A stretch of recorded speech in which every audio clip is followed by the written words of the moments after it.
Terima kasih masih bersama kami di program spesial kemerdekaan Hero Semangat. Sadar atau tanpa disadari, kami teman-teman media selalu untuk mencoba menjalankan fungsi kami untuk menjadi jembatan dan pemberi informasi, membantu masyarakat teredukasi, salah satunya terkait pandemi. Betul sekali, tapi di balik itu ada cerita tidak biasa bahwa rekan jurnalis kami juga merasakan hal yang sama, yakni terpapar COVID-19. Rasa takut ketika bertugas ada, namun terkalahkan dengan rasa kasih terhadap negara dan juga Anda dengan terus bekerja menyiarkan berita yang bisa Anda percaya. Pada saat itu yang di pikiran saya itu orang tua sama anak-anak. Ya Allah, kenapa bisa kena lagi gitu? Karena ya lalu udah kena sekali, masa kena 2 kali gitu kan. Tapi yang saya bayangkan bukan saya, tapi keluarga saya gitu loh Mbak. Kayak kalau anaknya ini meninggal kan belum sempat ketemu ibu ya.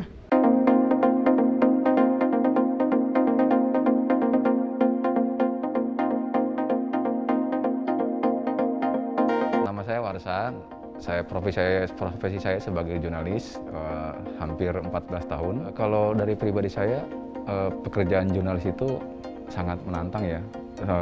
Selain itu juga banyak penuh resiko.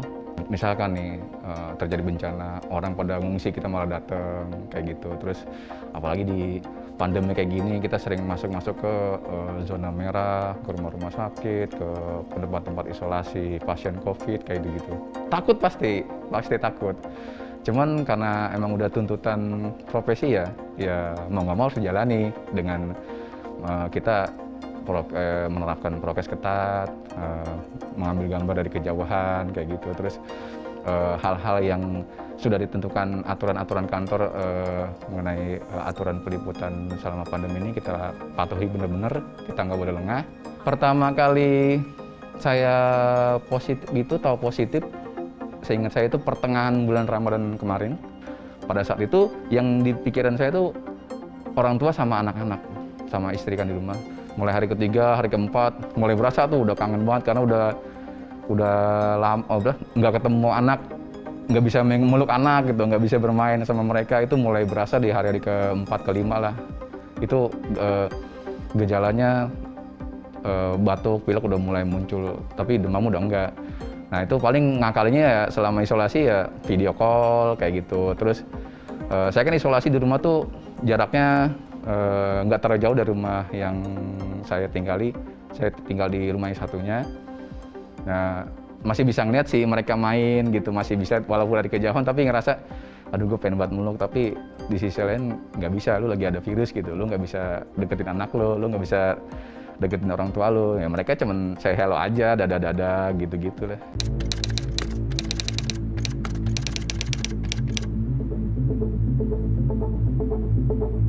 Kalau yang pertama alhamdulillah nggak bergejala, cuman mental ya yang kena ya. Nah kalau yang kedua justru bergejala lengkap, paket lengkap itu yang kedua. Demam, pusing, pilek, batuk, nyeri badan, terus hilang penciuman perasa, diare, dah semuanya. Sesak nafas sempet tapi nggak lama. Kesel, ya Allah kenapa bisa kena lagi gitu, karena ya lalu udah kena sekali, masa kena 2 kali gitu kan. Ya istilahnya ya lu bego banget sih 2 kali aja. Tapi justru yang pertama itu ya udah kayak orang sehat aja, tiap hari saya olahraga, terus makan makanan sehat gitu-gitulah. Nafsu makan juga masih ada gitu. Jadi tiap pagi sore olahraga, pagi sore olahraga. Jadi malah tambah sehat kalau yang pertama karena nggak ada gejala. Nah yang kedua ya udah makan gak doyan, jangankan olahraga, gerak dikit aja udah ngos-ngosan gitu. Ada yang kedua istri saya ya udah. Sempat sedih nggak sih maksudnya ngeluarin ke istri? Iya sedih. Ya saya sempat minta maaf juga, sorry ya ngenain gitu loh.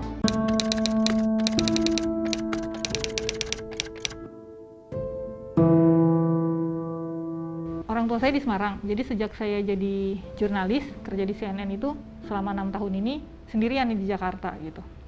Ketika kena COVID, memang yang saya hubungin pertama kali kan teman-teman ya, karena mereka yang beresiko terpapar. Waktu itu CT saya 18 kalau nggak salah ingat. Saya memutuskan untuk tidak bilang sama orang tua waktu itu. Wah itu sedih banget sih Mbak, karena orang tua udah tua gitu. anak-anaknya jauh gitu. Terus saya nelpon pimpinan kantor, saya bilang kondisi saya, Mas, saya sudah mulai demam. Mungkin karena panik juga, jadi drop kali ya. Terus disarankan untuk ke Wisma Atlet atau ke tempat perawatan gitu. Malamnya saya down, sesak napas, batuk kenceng banget, saking kencengnya mungkin karena nahan kali ya, keluar darah gitu Mbak. Itu kayak kenceng banget. Nah di situ saya mikirnya udah nangis minta ampun, saya bilang ya Allah jangan sekarang dong, saya bilangnya gitu. Kayak situ kalau mau mati gitu kan, kalau meninggal maksud saya mau sama keluarga gitu kan, dalam keadaan yang ada teman kayak atau pahit-pahitnya ada keluarga gitu, ada saudara gitu. Tapi yang saya bayangkan bukan saya, tapi keluarga saya gitu loh Mbak. Kayak kalau anaknya ini meninggal kan belum sempat ketemu ibu ya.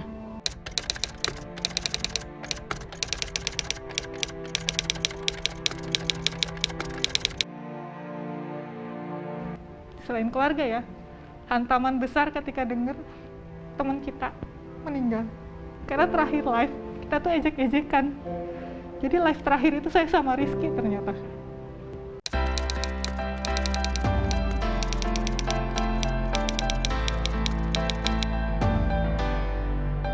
Kalau ngomongin soal nasionalisme, jurnalis adalah salah satu orang yang tidak usah diragukan ya, nasionalismenya ya. Ketika orang lain menghindar dari bencana gitu, kita yang maju supaya masyarakat tahu informasi yang benar itu apa gitu, supaya masyarakat tidak termakan hoax, supaya pemerintah itu bisa ngambil keputusan yang tepat. Kepikiran nggak? Kalau udah di skenario tuh pasti trauma banget. Apalagi ketemu orang luar, orang tempat baru, yang orang-orang baru yang kita nggak tahu kondisinya kayak gimana, pasti trauma. Tapi ya sebagai jurnalis ya emang tuntutan pekerjaannya kayak gitu ya, mau nggak mau kita jalanin. Ya sekarang mah intinya kita kuatin imun sama iman aja, banyak berdoa kayak gitu. Ini kan tantangan yang aneh ya, ini nggak sih? Tantangan yang aneh gitu. Kita musuhnya nggak kelihatan, sementara kita itu kan di lapangan setiap hari ketemu orang yang beda kan. Jadi gini ya, kalau misalnya nih, ya amit-amit kalau kena lagi ketiga, ya Allah amit-amit, jangan sampai deh. Jangan sampai gitu. Tapi kalaupun ya amit-amit, sekali lagi amit-amit, kalau sampai harus kena pun yang ketiga kali karena kerjaan kita memang berisiko, ya paling tidak sih menurut saya kita kan sudah vaksin nih. Nah, insya Allah lah dengan vaksin ini bisa bertahan lebih baik lah daripada ketika sebelum divaksin itu. Ya kalau tapi amit-amit sih ya. Jangan.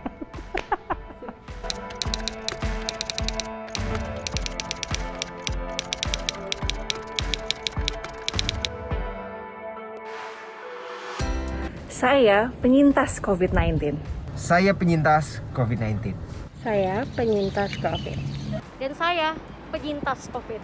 Doakan kami sehat agar bisa terus memberikan informasi, edukasi, dan kritik rakyat melalui liputan kami. Tim CNN Indonesia, Jakarta.